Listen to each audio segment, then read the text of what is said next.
Por último, una última reflexión que creo que puede servir de puente con una futura clase sobre el Estado del primer peronismo. Agustín P. Justo fue un hombre extraño en este sentido, extraño a la visión de lo que hoy tenemos en el país sobre qué es la derecha. Su desvinculación respecto del Estado, su desprecio respecto del Estado, el pensar que el Estado no sirve para nada y que lo único que debe servir es la actividad privada. Justo era un hombre de derecha y un conservador, pero colocó al Estado como parte de la nave que él tenía que dirigir y que tenía que timonear, y tenía un rol específico, que era arbitrar y que era trabajar en un sentido de engrandecimiento del país.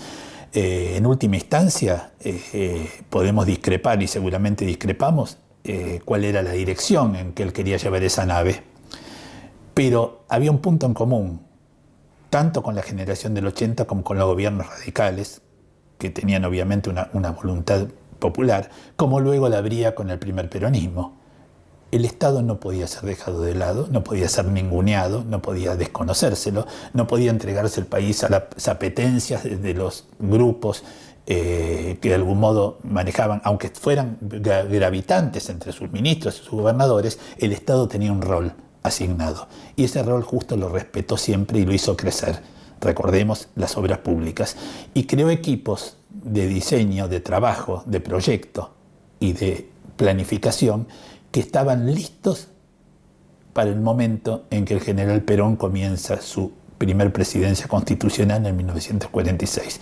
Sin esos equipos hubiera tenido que fundarlos, formarlos, y se hubiera perdido bastante tiempo para establecer el primero y el segundo plan quinquenales. Esos arquitectos fueron los mismos, prácticamente en su base fueron los mismos con los que contó Justo. Obviamente, la nave del Estado comenzó a virar hacia otra dirección. Pero lo importante de esta enseñanza es que el Estado estuvo presente todo este tiempo. Y además de esta convicción sobre el Estado, se trataba de un hombre culto. Culto en el sentido que importa el término. Culto como para saber, por su biblioteca de historia leída, por su idea de la política, su idea del Estado, de que aunque se gobernara a favor de una clase a la cual él de algún modo representaba o a la cual pertenecía en parte, hay algo que debe hacerse para el total, de todas maneras, aunque se privilegie el sector que me interesa, ese total.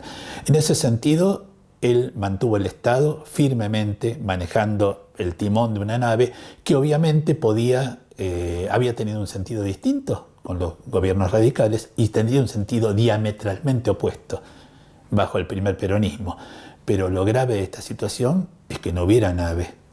Si la nave es el Estado, yo puedo prescindir de ella, y entonces quienes gobiernan serán las partes, serán las hienas que están rodeando cada cual con su interés, y entonces ya el interés será de esos sectores, de esas corporaciones, y no de todos. Las corporaciones representan a sus empleados y a sus esclavos. El Estado nos representa a todos.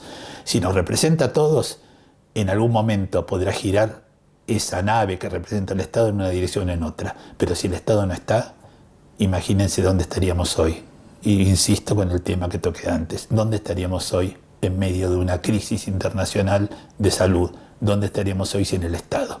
¿Dónde estaríamos hoy sin los hospitales de la generación del 80, sin los hospitales de los radicales, sin los hospitales del presidente Agustín P. Justo y sin los hospitales de Perón y de Carrillo? ¿Dónde estaríamos?